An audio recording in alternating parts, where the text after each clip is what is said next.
Hey guys, welcome to the new background. In today's video, I'm going to address the question of how to overcome the lack of confidence when you speak English, and two approaches. One is about the psychological preparation, and the other one is an applicable behavioral intervention to help you boost your confidence. Okay, before we dive into the psychological preparation part, let's think about the reason behind the lack of confidence. Okay, take my own example. At the beginning of my studying abroad experience, I met native speakers. Everybody around me was so good at English, and my reaction was, oh, if I couldn't achieve the same level as native speakers, I was not qualified to study and live in this English-speaking country. And I thought it would also indicate that I was not good at learning. I was not good at learning another language. This is a very common mindset. We're so afraid of showing our shortcomings. However, we should not be blamed for not being able to mastering in another language, which is, let's say, English. To share an interesting concept I learned from my friend recently, it describes that language learners are carrying the weight of language, so we are carrying the weight of Chinese. A better language fluency doesn't indicate a higher intelligence, and it shouldn't come with a superiority. Nevertheless, I didn't mean that learning English is no longer necessary. Well, this reminded me of a private message I received from one of my subscribers a couple of months ago. She said she lost the motivation to learn English because she was not into Western cultures and she didn't have a plan to study abroad. And her question was how to regain the motivation. I remembered my answer was, I don't really think there is any nation, any country, any ethnic group could say they own a language. It's like we as Chinese people couldn't say we own Chinese. Instead, languages are the creations and products of humans. With that being said, English is currently adopted as the language for global communication. So if you know English, if you can use English, you can leverage this tool to unlock a tremendous amount of opportunities and possibilities. For instance, many prestigious universities record their classes and upload the videos on the internet, and they're in English. And the coding languages are in English as well. So yeah, we should also consider the potential benefits we can get with this language tool. Alright, in addition to the psychological preparation, here comes our applicable intervention. So when you feel nervous, when you get stuck in a speech, in a conversation, in a presentation, I recommend you tell your listeners, tell your audiences that you are learning English as a second language and you're open to any suggestions. So you're keeping a growth mindset. Your abilities, your English speaking skills are all susceptible to growth in this process. So the trick here is to tweak our phrasings a little bit. Instead of saying that my English is not good, instead of describing ourselves in a negative way, we would rather represent ourselves as being ready to sharpen our skills. Yeah, this approach is very similar to answering the interview question, what is your weakness? Yeah, as long as we have an open-minded attitude, we would be fine. To summarize, for language learning, no matter what stage we're currently at, we're always on the path to improve. So it's okay, like it takes time, it takes effort, but we'll eventually get there. Alright, this is the end of this video. If you like it, please 一键三连, and I will see you next time. Bye! Hello， 朋友们，我最近在思考一个问题，就是在练口语的时候，我们是怎么才能做到非常快速的反应出来要不要加三单，用什么时态，然后单数复数之类的问题。其实要很快速的反应出来还是挺难的，因为中文里面没有这样的语法嘛，我们不会考虑到主语是第三人称单数，然后我就对动词进行一个怎么样的变形。但从我自己练习口语以及越来越熟练的用英语来讲话，我发现有一个习惯对我的帮助还挺大的，也分享给所有练口语的人儿们。就是要有意识的检查自己刚刚说过的话，就有回头看的这么一个动作。因为在我们说出某句话以后，其实是会对刚刚说出的内容有一个短时记忆的，就在那一个小小的区间就可以检查以及反省刚刚有没有犯错误。首先说明你很警惕嘛，你还是很在意自己口语的准确度。第二个是当你越来越熟练以后，有些错误就直接规避掉了，你就不会再犯了。我大概总结了一下哪些语法细节是中文里面没有的，所以说在我们说英文的时候是很难去照顾到的。首先第三人称单数，然后这个也就包括了咱们会 he 和 she 不分，就是经常用错误的代词去指代一个人，就因为中文里面的他和他读音都是一样的。第二个是时态的变化，什么时候用过去时，什么时候用过去完成时，什么时候用现在进行时加 ing， 然后还有动词的一些变形，能不能特别快的反应出来？还有一个和 an 的问题，就是哪些名词应该是用去指代，哪些用 an。接下来是动词怎么去变形，就比如说一个介词后面跟动词的话，动词是要变成 ing 形式嘛。最后一个就是单复数，什么时候加 s， 加了 s 的情况下，那个 s 要不要浊化？就比如说 Caesar 变成复数以后，它是 Caesars， 是浊辅音。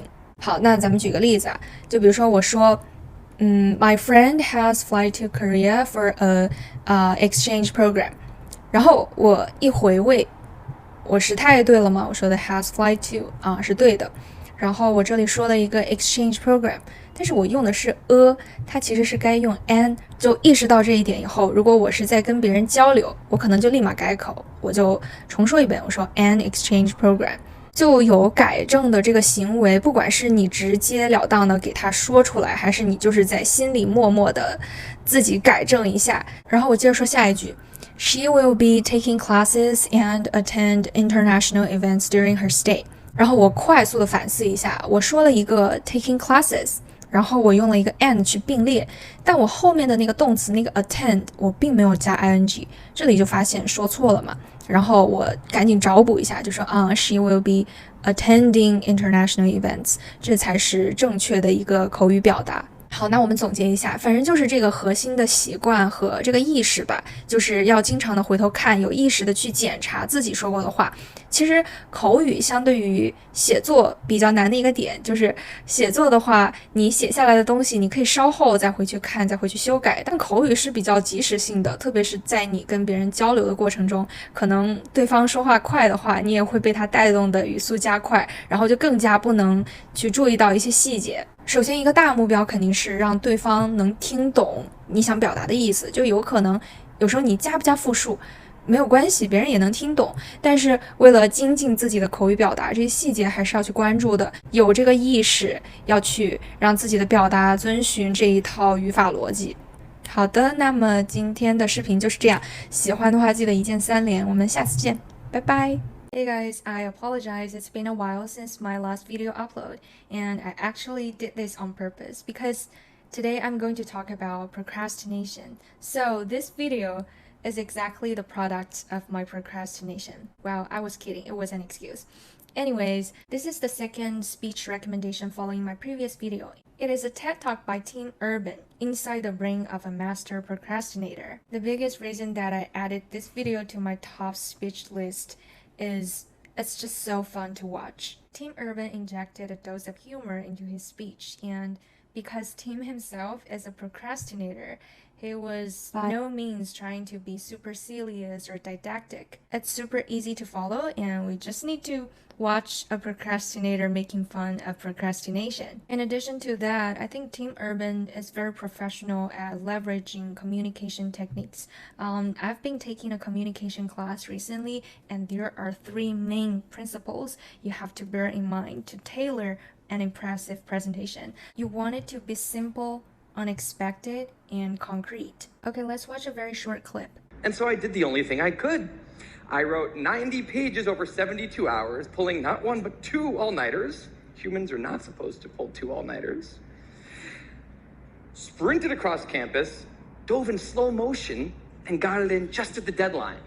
I thought that was the end of everything. But a week later, I get a call. It's the school. And they say, "Is this Tim Urban?" And I say, "Yeah."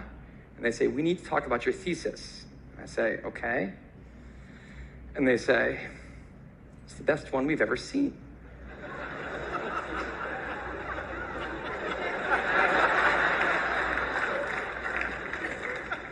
That did not happen. It was a very, very bad thesis. Alright, let's come back to our next part of this speech. Tim Urban's interpretation of procrastination. He used a very straightforward analogy. So in your brain, there exists an instant gratification monkey and a rational decision maker.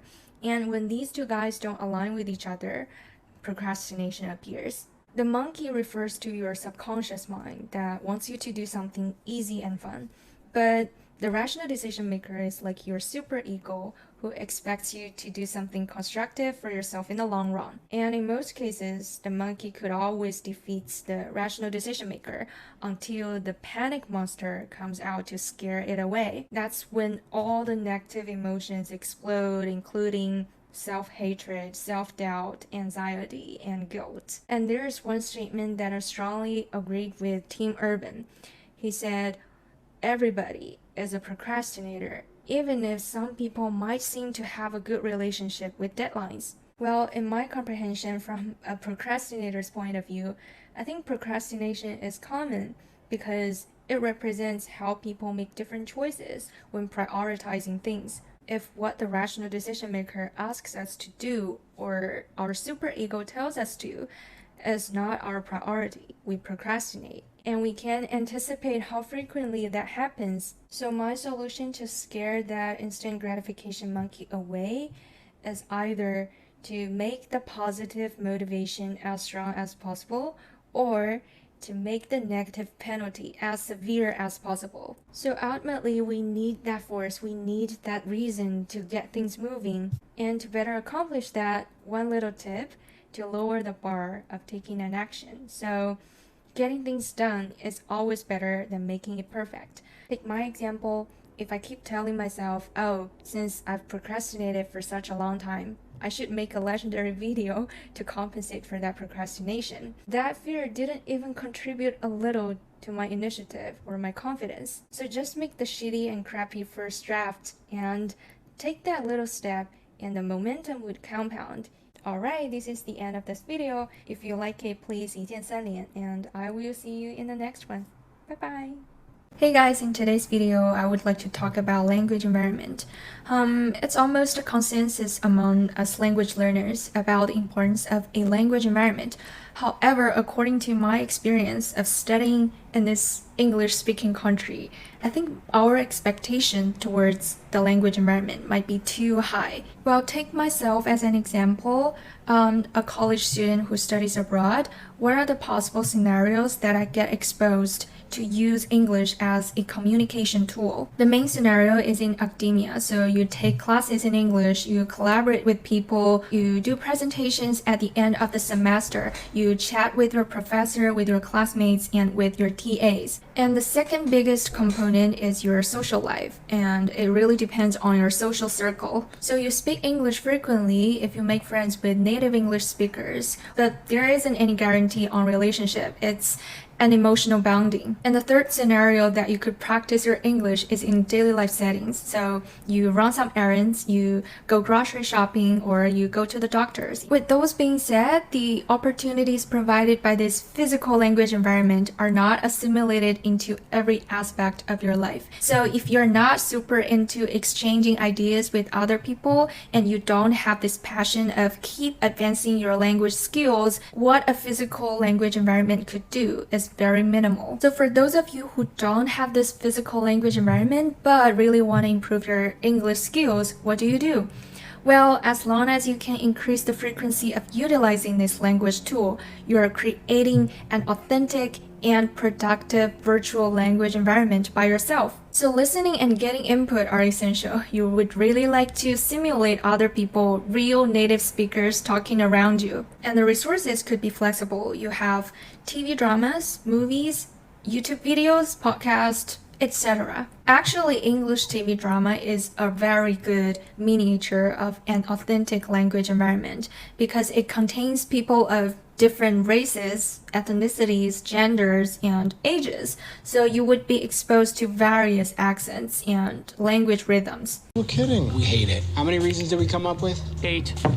Good morning. Hi, Mr. Milchek. Mark, could I have a word? Petey is no longer with this company.